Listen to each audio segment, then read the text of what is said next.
Hello, everybody. Thank you for joining me, the Squid Plushie. You know why we're here. I know why we're here. And we're not going to waste any time getting it back into it. We've watched the first half of this Mossbag lore video, and it's been absolutely phenomenal. We've answered a lot of questions as to the backstories and the origins of a lot of these characters, particularly the Hallownest. We learned the history of the worm, how it's dispersed itself into becoming of the Pale King, what its deal was with the Light Lady, etc., all the way leading up to the sealing of the Radiance and the Dreamers, and we're going to get right back into it. By the time these statues were constructed, citizens had taken to writing on parchment woven from spider silk, which was all destroyed when water started pouring down onto the city. I do want to point out also, I love the way that he is explaining things. He points out things that we can objectively state as fact, but also he doesn't hesitate to say, like, we don't know fucking goddamn shit about any of this. And like, we're talking about the possibilities of whether or not the Pale King was throwing these shades into the abyss or whether they were falling down while they were climbing up. I just like how his wording and how, like,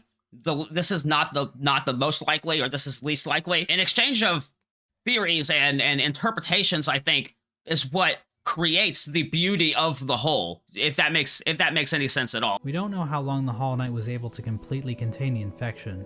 Bugs from Dirtmouth used to go to the Temple of the Black Egg to pray, saying they felt at peace within the walls. But after a while, they stopped going, perhaps indicating that the infection was beginning to leak out again. The infectious air continued to seep through Hallownest for years, eventually even reaching the deepest parts of the kingdom. I found that incredibly surprising too. The Pale King's pure vessel wasn't seeing the quite infection so way pure down there. After all. The Hollow Knight had been tarnished by an idea instilled. While the game never explicitly tells us what that idea was, it does hint strongly at what it might be.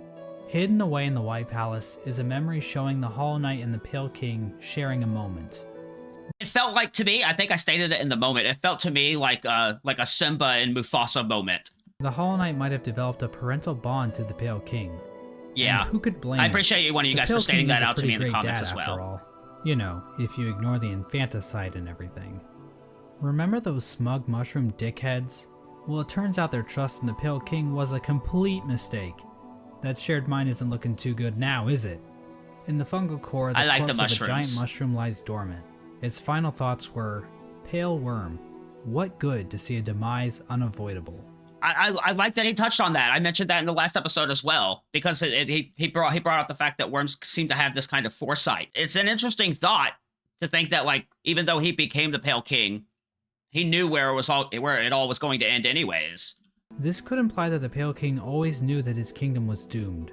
Exactly. All he could do was delay the inevitable. This is likely the moment when Hallownest, as it once was, entirely collapsed.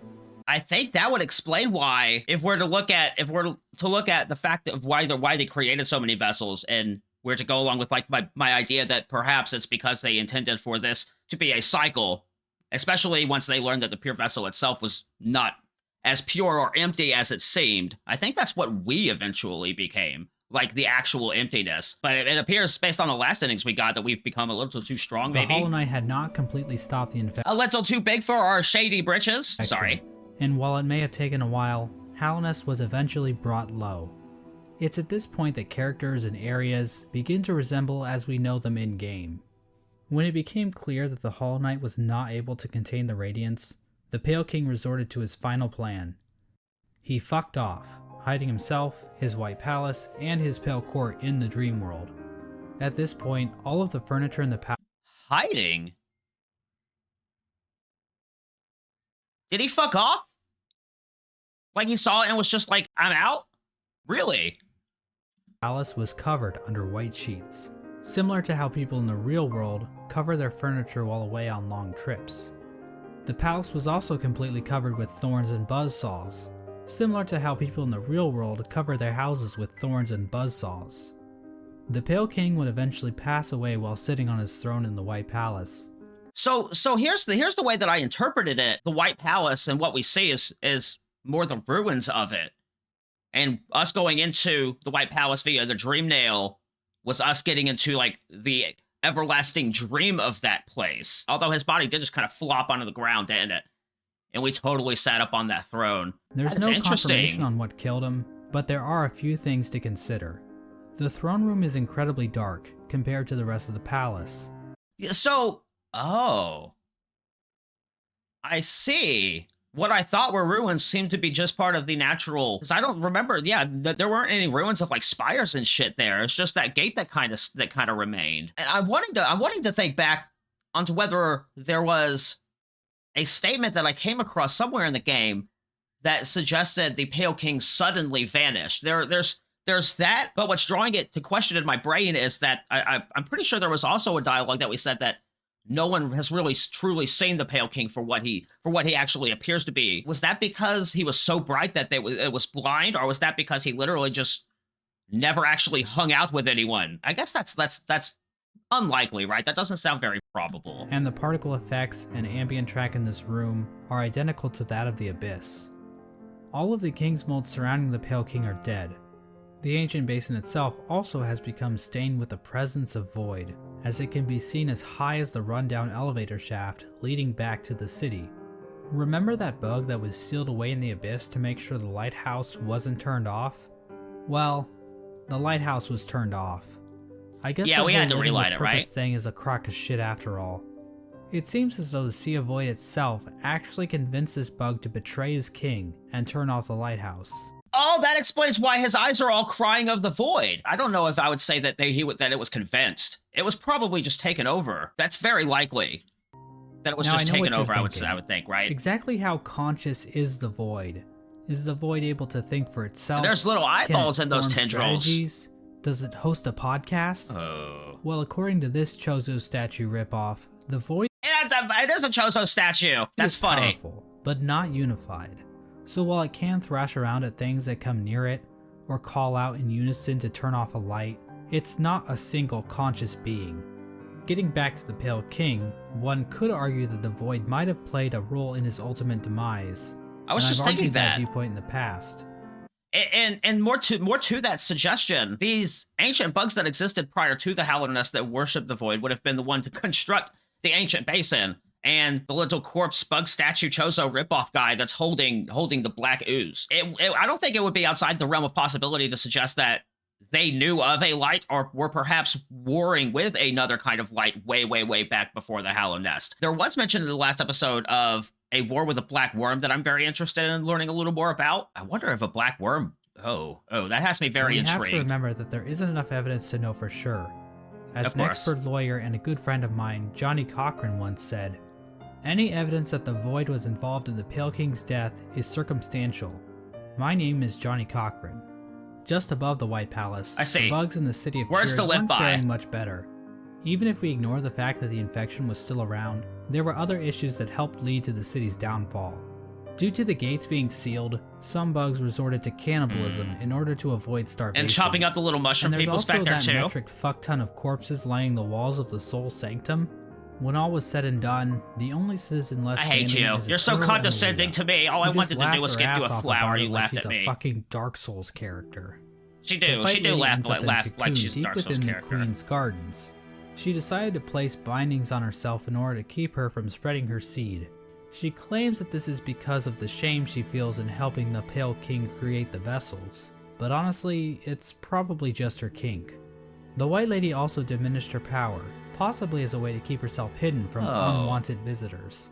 So I thought the White Lady sealing herself was a part of the deal, but I suppose it could be interpreted that it's her own kind of penance for, I mean, basically creating the actual antithesis to the light. That would, as a god, if I were a god with my own lights radiating, right, I would probably not want to look at that, like, dark shadows that are casted from my radiance and be like, yeah, I want to make that stronger.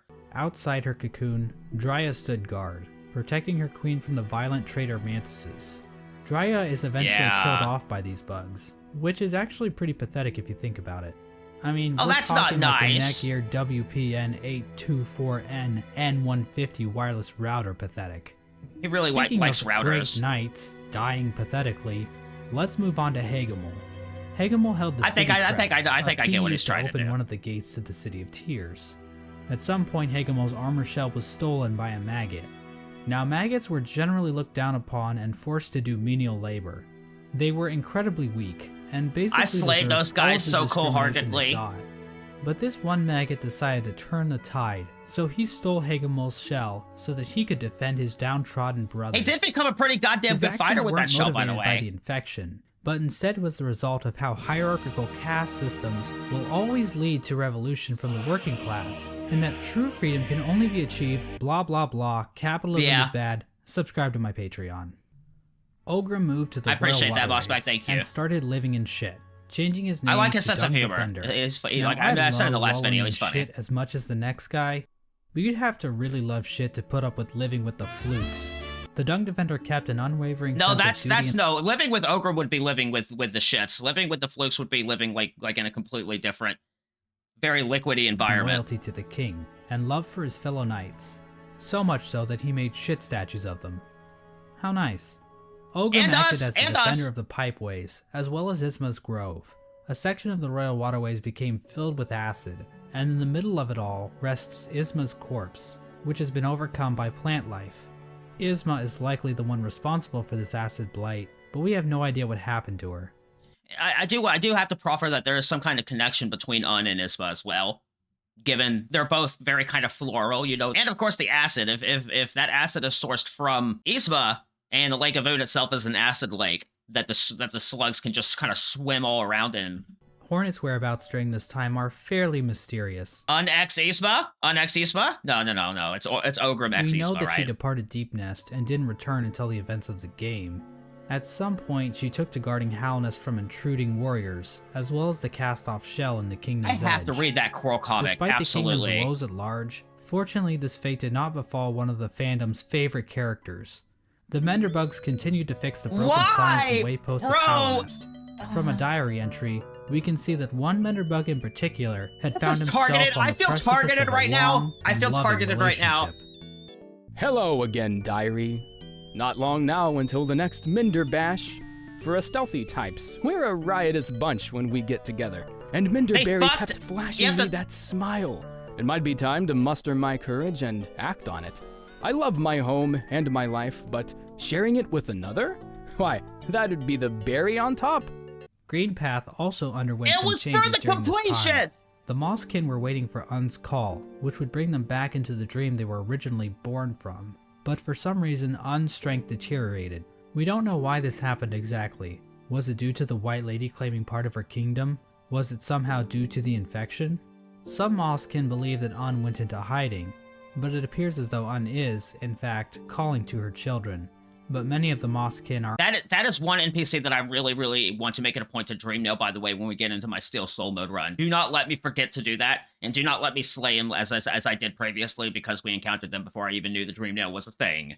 Unable to hear— Also, sorry to interrupt you, Mossbag. I do think I'm a believer that the less life that believes and dreams of the god's lights, the weaker that light is going to become. I think that's why the moth started forgetting the radiance. We do need to consider like how the radiance would have come back. Could it be that if a god is strong-willed enough, it's like, fuck that, I ain't gonna die. But Un was just kind of like, you know, I've been a slug for a long time. I've lived a healthy, gigantic slug acidic lifestyles. I'm good to just kind of sink and sleep into my swimmies, you know. or call. Instead, I appreciate you, many Un. Mosskin seem to have taken the Radiance's infection into their leaves, which might explain why Greenpath became overgrown with vegetation despite Un's deteriorating powers. Mossy vagabonds even openly chose to forsake Un and worship the Radiance. Another tribe that was screwed over by the Radiance is the Hive, which fell to the infection after the death of their leader, Hive Queen Vespa. But it appears as though this had little effect on their civilization. But see, yeah, like it's there, but they're just like fucking whatever. This hive mind was already familiar to the bees, since the hive probably operated under something similar already. So in other words, probably the alongside hive the probably moth made out the best in this whole situation. Let's turn our attention back to the moths. After all, it's their god that keeps killing everybody. While the moth tribe didn't fare too well, actually, as pretty much the entire tribe died out. The only known survivor is the Seer. Despite the loss of her tribe, the Seer continued to tend to the graves in the resting grounds. She continued to dream, while also waiting the arrival of the Wielder, a mysterious being that her tribe has dreamt of for a while.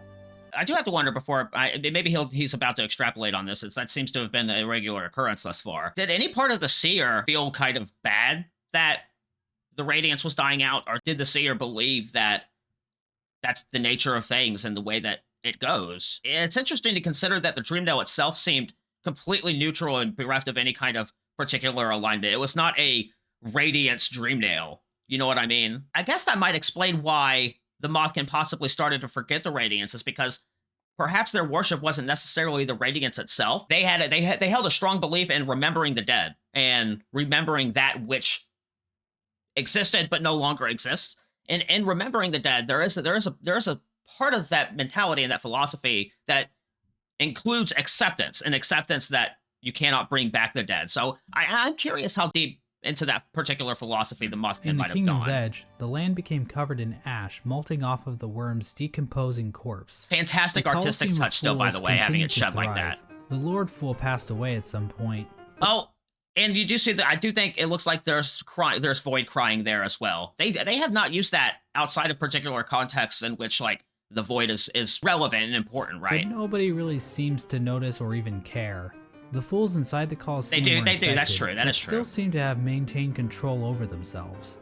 It seems possible that these bugs took in the infection willingly. I invaded his privacy so bad, that guy. He's okay. He'll get over it. This would have given them an edge in combat, similar to using steroids, but without the whole shrinking testicles thing.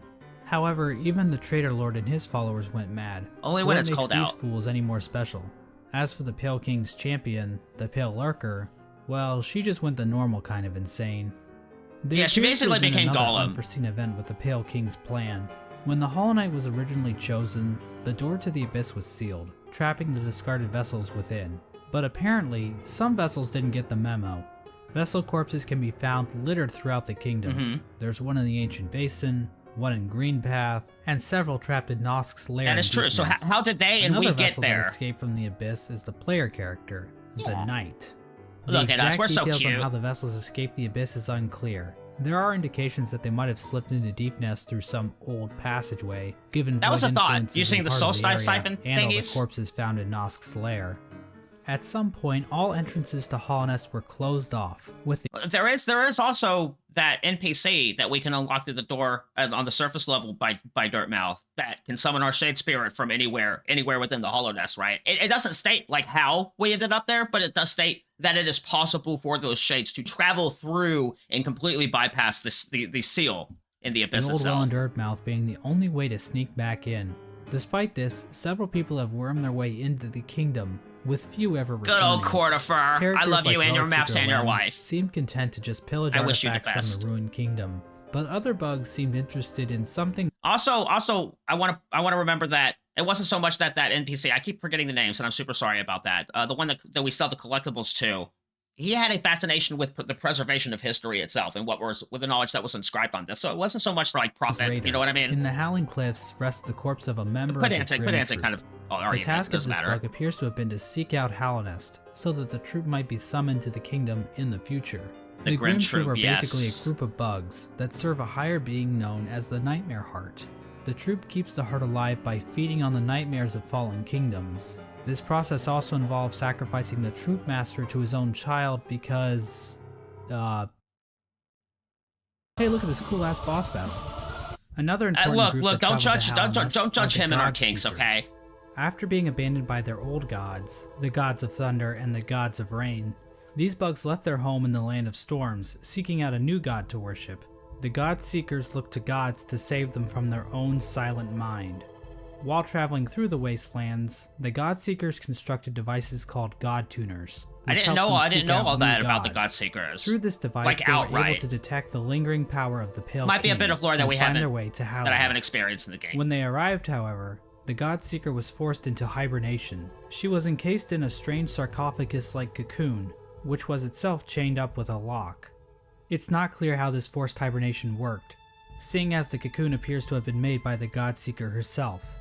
As for who put the cocoon in chains, I think the most likely candidate is the Dung Defender, considering how the Godseeker's cocoon is found in the junk pit in the waterways, an area the Dung Defender has tasked himself with He found it, sealed him off, and just tossed it in. This was the general picture of Hallownest I suppose that would make sense. Sealed inside the Temple of the Black Egg. The kingdom was stuck in a kind of stasis, with the Pale King civilization destroyed and the Radiance unable to break free from her chains. The Pale King was rebelling against nature, trying to keep his work standing indefinitely. The stasis over Hallownest held for That is exactly the feeling that I got! How long is that exactly? Well, we have no idea. My entire interpretation as we were building up to those endings was that, like, Hallownest was put into the state of perpetuity and this stagnation that was preventing further life to flourish and grow and to, you know what I mean? And probably the Radiance might also have that be of the same way. But that's why I kind of was like dispersed with all of it. I am the void, and all will be contained in my shady goopy. You've noticed there really isn't a timeline for anything that happens. We made it rain on them with our shades. We also have no idea how long any of these bugs can actually live. Elderbug wasn't around to see the stagways open, but we know several other characters were, implying that Elderbug is probably one of the youngest characters in the whole game. But this stasis over Hallownest wasn't going to last forever. That's a cute At little, some point, the Radiance erupted element out of the Hollow Knight, cracking its shell and releasing a loud and powerful roar. The amount of infection leaking out of the Hollow Knight became even greater. The many corpses that lined the roads and cities of the kingdom sprang to life with the amplified power of the infection. This strengthened infection prompted the departure of the Weavers back to their old home. Now this old home might actually be Farloom, the kingdom in which Hollow Knight that's like footage from Silksong. Oh shit! Oh shit! That's the first time I've seen anything Silksong related, other than its name. Confirmed or anything. Oh come on, that looks so good. Quirrell arrives back in Hallownest. His memory of Motomon appears to have been clouded due to his time outside of Hallownest. These events are depicted in the Quirrell prequel comic, which also shows an image of the Hollow Knight with a pre-cracked shell. This could mean that Quirrell's arrival happens roughly the same time the Hollow Knight's shell cracks. At around the same time Quirrell arrives in Hallownest, we also see the arrival of the player character, who is commonly referred to as the Knight. So real quick, we're approaching King's Pass. From that direction would be Howling Cliffs. The Void probably didn't just exist beneath Hallownest itself. Well, maybe it did. It was just an ancient civilization that was just kind of localized on this. That's curious. The Knight was one of the lucky Still one of my vessels biggest that was questions. able to make its way out of the abyss. Somehow the Knight ended up venturing beyond Hallownest and into the wilds beyond. It's implied that the Knight was called to Hallownest by either the sealed Hollow Knight or the Radiance within. Regardless, once the Knight shows up and yeets itself off this cliff, the actual game of Hollow Knight finally begins. Okay. Oh, that's a fascinating thing. There's a lot of details we could get into. And now we're getting into the game itself, bosses, each with their own stories to tell. But to be honest, I don't think we need to go through all of them, since their stories are relatively straightforward. Charm Lover! For example, let's look at the Brooding Moloch. The butthole having Moloch. Moloch? The Brooding Moloch brooding? Because all its friends are dead. And there Makes you go. sense. That's the lore for the Brooding Moloch. Is he going to point out the also, butthole? it's the only character in the game with a visible asshole. That was now, the funniest thing that was pointed out to me immediately. Probably not. So instead, I'm just going to talk about the He likes to interactions toot, and he probably needs to poop. Main story. The Knight is eventually noticed by Hornet, who lures it deep into Greenpath. There, Hornet attempts to kill the Knight, claiming that she knows what it would try to do. At this point, Hornet views the Knight as being too weak. After the fight, Hornet can be found in the City of Tears, next to the statue of the Hollow Knight. Hornet mentions that the Knight has gained a resilience, due to the time it spent in the void beyond Hallownest. This could be referring to the fact that some of those who leave Hallownest lose their memories, meaning the Knight would have no memories of its own tragic conception. Hornet tells the Knight that if it seeks to continue the stasis that keeps Hallownest standing, it must seek the Graven Ash, which is referring to the Kingdom's Edge. At this moment, Hornet sees the Knight as a possible replacement for the Hollow Knight. Basically, the Knight could break the seals that keep the Hollow Knight locked away, defeat the Hollow Knight, and contain the infection itself. It's at this point that I should mention that Hollow Knight actually has 5 different endings, because of course it would. I'm going to be playing the CDI games of the Zelda at some point in the future, by the way. As they each give us a different glimpse into the mechanics of Hollow Knight's world.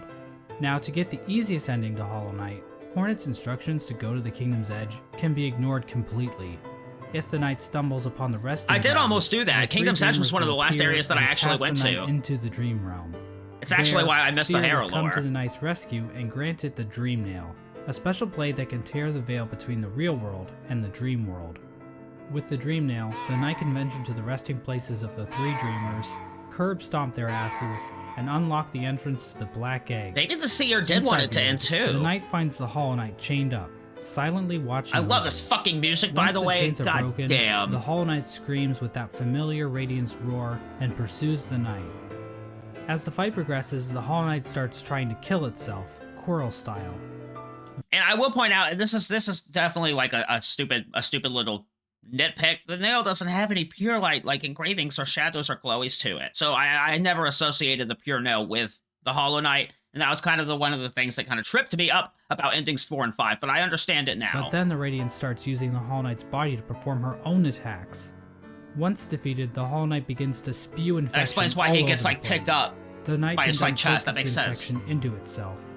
This results in the first ending of the game, called Hollow Knight. That blew my mind, but it makes sense. Usurps the Hollow Knight, prolonging the stasis over Hallownest.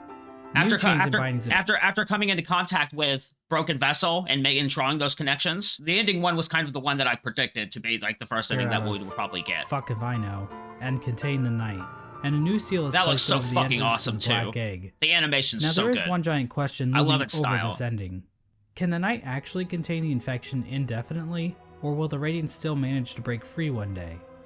Before we answer this question, let's look at some of the other events that can transpire while playing the game.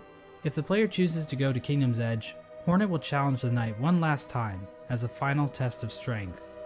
After her defeat, Hornet allows the Knight to access the cast-off shell, where the Pale King was originally hatched. Got up all up in that worm mouth. The Knight's shell is marked with the King's brand, technically making the Knight the new ruler of Hallownest. With the King's brand, the Knight can now open the entrance to the Abyss and discover the place of its birth. When leaving the Abyss, the Knight can encounter Hornet again, where for the first time, Hornet suggests that there are actually 2 outcomes the Knight can enact. I think that's also where she stated that her power came from like similar means. So they definitely used a little bit of shade stuff going on, I think, for where Hornet came from. She tells the Knight that it can either prolong Hallownest stasis or face the heart of the Kingdom's infection. I'm not otherwise certain Within what the Knight, that statement Hornet would sees mean. a chance for change. Instead of just replacing the Hollow Knight, Hornet believes that it may be possible to get rid of the infection completely by using the void inside of the Knight. After visiting the Abyss and obtaining the Shade Cloak, the Knight is capable of reaching the White Lady, hidden away in the Queen's gardens. The White Lady tells the Knight that she has been awaiting a vessel to accept a gift. That gift being one half of a charm called the King's Soul, which she claims will give the Knight more power. The White Lady goes on to explain that she can feel the weakening of the Hollow Knight within her roots. She tells the Knight that it is free of the blemishes that made the Hollow Knight a flawed vessel. From this dialogue, it is implied that the Knight truly is a pure vessel, capable of containing the Radiance successfully. But it's not quite that simple, so we're gonna have to dig a bit deeper into this. Basically, we're gonna need to answer a simple question. What exactly does it mean to be a Hollow Knight? Despite the White Lady's words, we have a number of instances where the characters and item descriptions mention that the Knight has a will, and maybe even I was just a about to mind. pause to make that statement, From the Pale King's dialogue when describing the Hollow Knight, it is stated that a pure vessel has no mind or will. So is the White Lady wrong? Or maybe that is even also lying? true. Her eyes have been clouded by That's why I don't think we're a pure vessel. I think the pure vessel was called the pure vessel, but that was essentially just a name. I think what we are is a fragment, perhaps, of the ancient god that those ancient peoples before the Hallow Knights had worshipped. The basically the radiant equivalent to the void is that's especially if we're looking at like endings 4 and 5. That is kind of what we very much seem to have become. And she can be tricked into thinking that Ogrim is in the room when the Knight is wearing the Defender's Crest charm. I remember that She also too. thinks that Dryia is still Her alive, eyesight's not all that great. Yeah, we're so also maybe not the going White to tell her Lady is about just that, okay? senile. My problem with that theory is that the White Lady states that the vessels stand out to her clearly in a misted world, due to them being her spawn. She also questions whether or not the Knight sought her aid, which would imply that the Knight must have some kind of will. So for whatever reason, the White Lady thinks the Knight is still capable of containing the Radiance, even if it's still able to make decisions. After all, the Hollow Knight was considered pure, but they still taught it how to wield a fucking sword. Yeah, and it was still probably its own like being. And completely hollow in a literal sense, it probably shouldn't even be able to walk, or draw a map, I imagine it would just be a drone, bank account. Right? In short, this whole concept of being hollow is so abstract and hard to define. I don't really feel comfortable giving a solid answer on whether or not the Knight is or isn't truly hollow. and I think the game leaves room open for other interpretations. And that's one of the best things that I appreciate about it. And the community they're in, by the way. It's been amazing. In order to reach it, however, the knight must travel to the White Palace, locked inside the body of a king's mold. In order to bypass the seal, the knight must use a fully awakened dream nail. It can do this by bringing 1800 essence to the seer, allowing her to sharpen the weapon's blade. If the knight does this, the seer remarks that the knight truly is the wielder that her tribe has been dreaming of. There's no explicit reason why the Moth tribe was dreaming about this supposed wielder so much, that is but fine. it I'm seems very like curious. they believe the wielder would wash away the crimes the Moth tribe committed by turning their backs on the Radiance. The seer seems to know that that is an interpretation, but I'm looking at this right now and like, could that be for abandoning the Radiance? Or could it be for the Radiance itself becoming this infection? You know what I mean? To harken back to what I said about the Mothkin's philosophies on remembering the dead. An element of remembrance is acceptance. So that's interesting. Dreaming about this supposed wielder so much, but it seems like they believe the wielder would wash away the crimes the Moth tribe committed by turning their backs on the Radiance. The seer seems to know that the knight might kill the Radiance, and she seems accepting of it, ready for her and her tribe to disappear and be forgotten forever. I should just keep watching instead of pausing, huh? The knight can travel to the Pale King's refuge and locate the other half of the King's Soul charm. When equipped, the King's Soul provides a never-ending supply of soul, making it almost useful if it weren't for the insanely high cost of the charm. And I still want to point out too, by the way, the White Lady had one half of the King's Soul, and the second half of the King's Soul was found on the Pale Worm. Or not the Pale Worm, the Pale King, who once was the Pale Worm. So I do still want to keep in mind and remember that the White Lady basically says that her and the Pale Worm were of one soul, of one body, or of one mind at some point in time, in some way, shape, or form. And the painfully slow rate at which it increases. And the fact that the charm will get replaced in about 5 minutes after you get it. The King's Soul charm itself symbolizes the union between two higher beings. To me, this implies that the King's Soul is a representation of a vessel, which also was created by the union of two higher beings. Bug sex! With the King's Soul in their inventory, the knight now gains access to an area in the abyss called the Birthplace. In this massive pile of vessel shells, the knight can find a giant egg. Brilliant use of the reflection, by the way, to access its to show that's where the knight when came it was from. Cast down into the abyss. From viewing that memory, the King's Soul charm is replaced with the Void Heart charm. The recollection of this event allows the knight to come to terms with the void inside itself. Once the knight has the Void Heart, the Shades of the Abyss touch as no well, longer by the attack way. it, and that strange creature that gives the knight the Shade Cloak calls it the Lord of Shades. In other words, the knight has now bound the once That's the thing in the fragmented God void Home. under its own will, allowing it to control the void in a powerful new way. With the union of the Void, the Pale King, and the White Lady, the knight has gained a strength before unseen. It is with this charm that 2 additional endings become unlocked. Hornet will now be standing outside of the Black Egg, offering to help the knight should the opportunity arrive. Midway through the fight with the Hollow Knight, Hornet rushes into battle, subduing the Hollow Knight and piercing its shell. It's at this point that the knight is given the perfect opportunity to enter into the mind of its sibling, fighting the source of the infection head on, and finally putting an end to the Radiance's tyranny. And then I had to find the Radiance a bunch of times. Get knocked unconscious. That also if the happened. knight finishes off the Hollow Knight as usual. Right, Sealed the Siblings, sibling ending 2. occurs. Basically, it's the same as the Hollow Knight ending, but now Hornet is in the room too, and her face appears on the door of the Black Egg. It's not clear what exactly this means for Hallownest. This might imply that Hornet is now a dreamer, but she's inside the temple, meaning that no one can actually get in there to kill her should the knight ever start leaking infection. At the same time, Hornet mentions that the bindings of the Black Egg would drain her, so she's probably just going to die anyway, right? Generally, people consider this to be one of the worst endings, but it's worth pointing out that Team Cherry doesn't support any. Now this, okay, I'm actually getting to see the actual full statement. I've been told that Team Cherry said all endings are canon, so all endings are equally canon. We're not into true endings. You choose the path yourself. We'll do our best in all future Hollow Knight content to account for all of them. Okay, so they are kind of suggesting that it's either they're going to canonically establish that all of those endings were possible and maybe happened, or they're going to have 5 endings, and each of those endings might run parallel to an ending that came before it. One ending as being the true ending. Each ending is canonical in its own right, and honestly, this ending isn't the worst. At least the Knight and Hornet will get to spend some quality time together.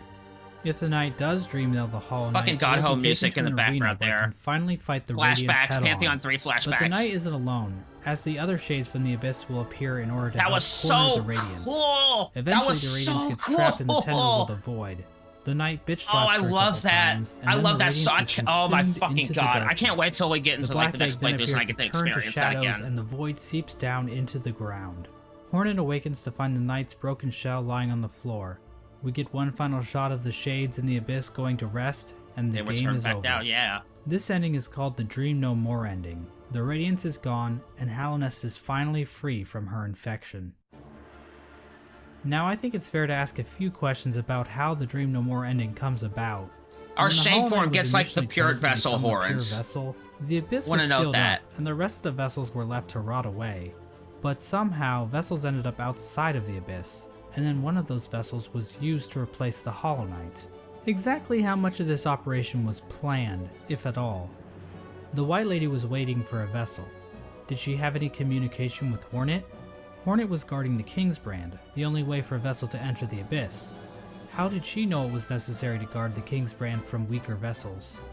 Hell, if the vessels did escape the Abyss by themselves, wouldn't it be pointless to guard the King's Brand, since the vessels could just creep back into the Abyss the same way? I'm not going to provide any good answers to these questions, because God forbid I answer anything in this entire video. I do want to say that like the possibility to me seems to be that this could have been occurring in cycles and may have occurred multiple times. It's stated throughout that there's a lot of wanderers and journeyers, and we see creatures like Zote and stuff like that as well. But I think if we're looking at all the broken vessels that are across throughout the map, like those captured by Nos, like Mossbag pointed out, and we don't know how much time has passed between certain events, it could all be cycles. To point out that no plans to actually produce the Dream No More ending are explicitly stated in-game, so we can only speculate as to whether or not the White Lady or Hornet, or maybe even the Pale King, knew that they could defeat the Radiance by creating a Lord of Shades like the Knight. I do think Hornet knows a fucking lot. Hornet knows a shit ton about what's going on, what we were, what we could do. I think there's a lot more about like Hornet, her role in the story, and what she knew and where she comes from. Regardless, I'm very excited the to next learn two more endings about were that. definitely not planned. In fact, the last two endings that were added in the Godmaster update almost God, the feel out of music. place. The Godseekers basically hijack everything to the point where you don't even have to enter the Temple of the Black Egg to beat the game. That's like being Mario Bros without ever seeing Bowser. So Bowser. visually. I see it and feel it in my fucking brain and body and in blood. The fucking Hive Knight with this huzzah! I'll deal with the music. I'm sorry for that tangent. Basically reinforced that Hallownest does not exist in a And then it vacuum, goes into Elder which can Hue. help the world of Hollow Knight feel more real. Because what else is reality but just a bunch of random chaotic stuff happening all the time? If the Knight finds the Godseeker in the junk pit, it will be able to enter her mind and refight all the bosses in the game. We have not done that on Radiant yet, but we will plan that. I actually think that's the next thing I'm going to do in the game, to be honest with you. Ritual combat. This allows them to ascend their minds higher, and eventually, through the use of God the Focus, achieve communication with the god sleeping in Hallownest's heart, the Radiance. Now I know what you're thinking. That's a pretty convoluted little religious practice they have going on here. What's next? Are they going to start measuring the Knight's Theon levels? It's pretty complicated, but the point is, these Godseekers have some serious capabilities to fuck things up in Hallownest. As we're about to see. As the Knight makes it further and further through the four Pantheons, the Godseekers get closer and closer to making contact with the Radiance, locked away inside the Hollow Knight. At the end of the fourth Pantheon, the Radiance makes herself aware in this strange reunion cutscene between the vessels. But she isn't the only one to make an appearance. The Void itself appears to go on the attack, rising up to meet the Radiance's call. It's at this point that the final challenge, the Pantheon of Hallownest, becomes available.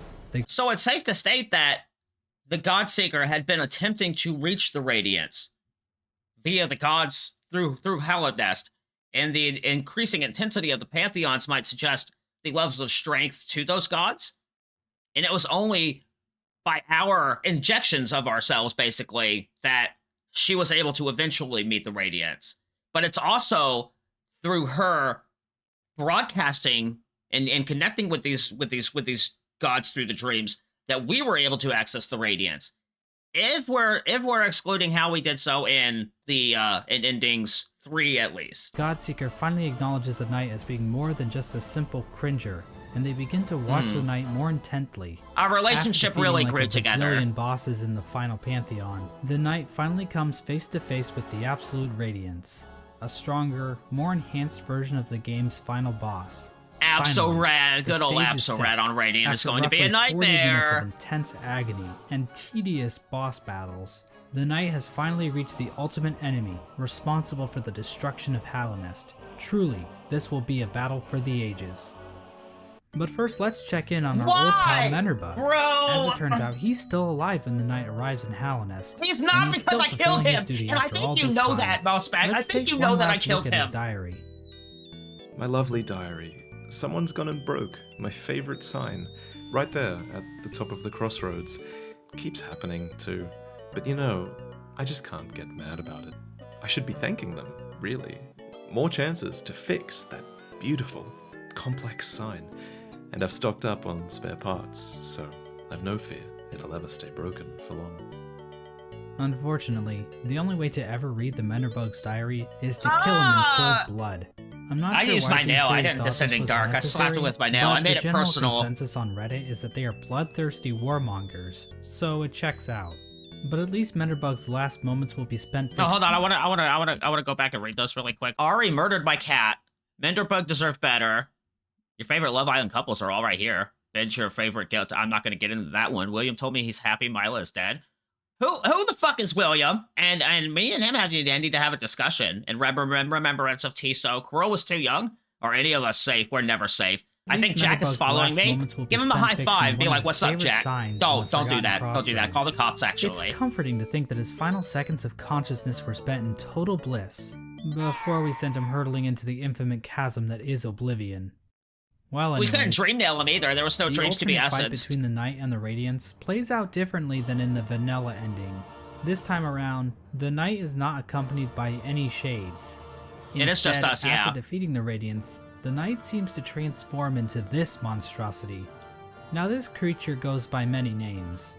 The God of Gods, the Lord Shade, the Devourer, the Void Entity.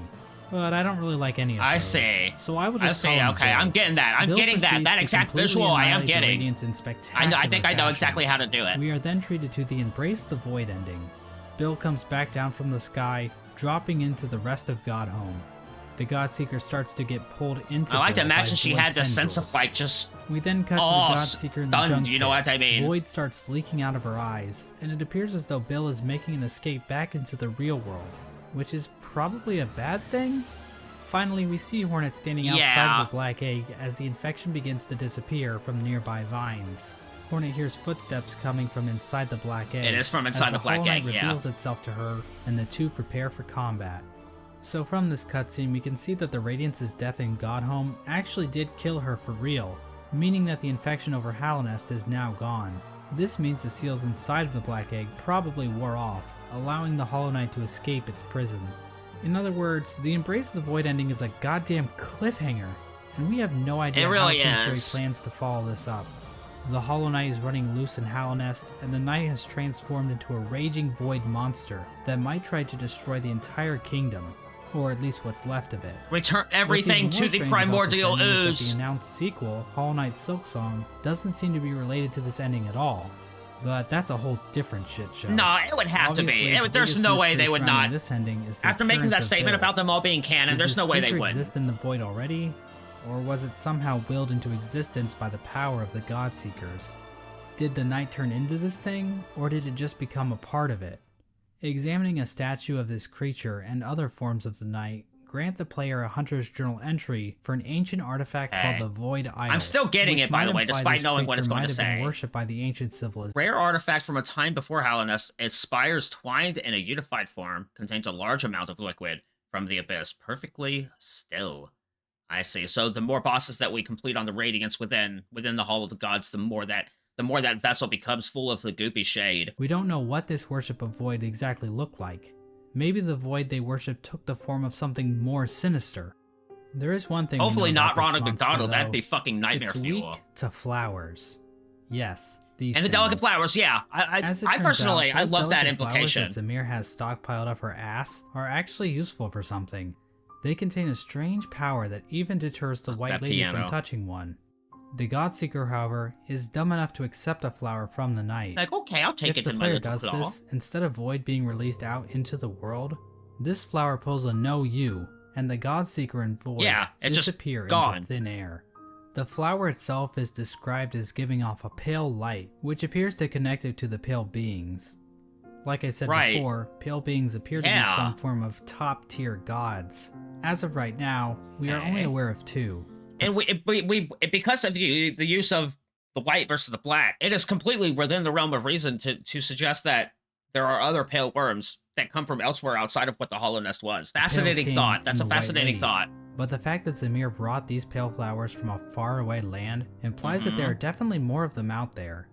Another small hint of the existence of pale beings are the pale ore items that can be found all over Hallownest. Did these come from the Pale King, or possibly some other pale being? No, they seem to be attached to similar objects that from like where the Abyss and what the Dark Cocoon and stuff is made from. Which, I mean, there is a latent connectivity and coexistence between light and dark. It would make sense to me. One cannot exist without the other. What exactly are they? Are they poop? Well, actually, no. There could just be absolute outright emptiness, and there absolutely also be just outright blinding radiance. It's a balance between the two. You need the balance. That's what I mean. I think that's what that saying means. For future Hollow Knight content. Like I said before, Hollow Knight Silksong doesn't seem to connect these events on the surface, so we are in a bit of a bind when trying to discuss what these endings actually mean for the greater narrative Team Cherry is building. They have to connect them in some way. To consider about what the pale beings I hope they do it in a very like and what properties mistaken, mysterious, and we also have plenty of questions symbolic surrounding the Void and how bugs have interacted with it in the past. It almost feels like we are looking through a keyhole, trying to grasp onto the totality of Team Cherry's creation. How powerful are creatures like Bill and the worms? Where did things like the Void even come from to begin with? How much bigger is the world beyond Hallownest? Is Bardoon into butt stuff? But of course, that's yes. We spank him. He giggles. He says he likes it, and it was not an unpleasant feeling. Bardoon's into butt stuff. Like Hollow Knight. It's okay, Bardoon. We love you. Would just ruin the mystery of the world. Plus, if we didn't have questions like this to waste our time on, then what else would we be doing with our lives? Go outside? Ugh. I could go outside and become Bug. I could create my own Hallownest. Now, I know the average attention span of a YouTube viewer is Stick my head into the ground of an anthill and be like, sup guys, I am your new Pale King, okay? 1. Hollow Knight is a game about bugs. I know this may come as a shock, but it's true. Watch the video again, and this time, pay attention. You'll notice right away, I promise. 2. Bug Knights, Murdering Bug Souls. your own babies might not be such a good idea after all. I mean, this is obviously just my interpretation of the game's lore. Other people might have different views on the subject of murder. Yeah, I can't, I mean, the Pale King definitely did some fucked up stuff, obviously. We see all of that shit at the bottom and stuff. But it is important to note that he did seem to disagree with Soulmaster on the use of the soul, because it seemed to extract and actually conflict with the civilians. He might not have viewed these vessels as his actual children, right? Because they essentially are just void, which is antithetical to the Pale King's entire existence. I want to believe that there was some kind of sense or intention behind there could have been, there could be replacements. We will need a vessel to come and eventually replace this flawed being. If there is something that basically outright states the Pale King fucked off and was just like, oh, I failed. Okay, I don't give a shit about my entire kingdom. I'm gone. Goodbye. Let me know. That's not at all the interpretation or feeling that I had gotten from it, and every opinion is valid, so I don't want to step on anyone's toes or anything. 3. Menderbug is fucking dead. Why? 4. Bro! Nothing is certain. This video probably has a few flaws in it. Guys, I'll be honest, slaying the Menderbug has probably got to be the thing that I feel the absolute most shittiest about in the entire playthrough. I feel more shitty about what happened to Menderbug than what happened to Nailsmith. I feel more shitty about what happened to Menderbug than what happened to Claw. Thanks, Mossbag. Thank you. Thank you for hammering home the points that I am to feel bad. Trying to construct a cohesive narrative with the information found in Hollow Knight isn't exactly straightforward. I'm sure my views will change in the future, and I encourage you to explore the lore yourself. Absolutely. 5. And this last point is fairly obvious, but I should mention it anyway. Cory in the House is the best anime. So I should play Corey in the House for a series. Very, very, very well put together video. Of course, you guys have already known that. That was a great watch. That was no stop YouTube ads. I want Mossbag to get to the monies, but I need to talks. Okay, I need to talks. I'll play it off into the silence. I love that. Definitely, thank you for recommending that to me. And I'm so sorry that it took me so goddamn long getting through that first playthrough to finally get to watching this video in its entirety. I'm also sorry for dividing it into 2 parts, but it kind of felt better and more digestible for me to do so. Hopefully you guys understand that decision on that part. Coming up for the rest of this weekend in the Hollow Knight, I did have intentions to stream the beginnings of our Steel Soul mode runs. But what I actually think I want to do, we still want to do all those bosses on the Radiant side, right? To get that full statue there on the bottom rights of the Hall of the Gods. Then I think that would officially, with the exception of All Bindings Pantheons 4 and 5, finalize that playthrough. And I'm over the course of the next week or two, I'm going to do my best to look into what I need to do with my PC setup and like my interwebs and stuff like that to see if I can get the stream going. I do have plans to start streaming at least like probably one day a week, like maybe on Saturdays for like 4 to 6 p.m., 4 to 7 p.m., something like that on the ESTs or the EDTs, whatever fucking daylight savings time bullshit that we end up in whenever I do get around to it. Thank you guys so much for the support as we began the Hollow Knights, and a lot of you guys may have even come before and have been enjoying my Legend of Zelda playthroughs and stuff like that. It's been a wonderful experience. I cannot actually thank you guys enough for all the support and the interactions, the engagements, and I won't thank you enough. I'm gonna keep thanking you. You're gonna take my thanks, and you're gonna love my thanks, okay? Because I do genuinely appreciate it. So thank you guys so much, as always, for joining me, the Squid Plushie. And until next time, goodbye.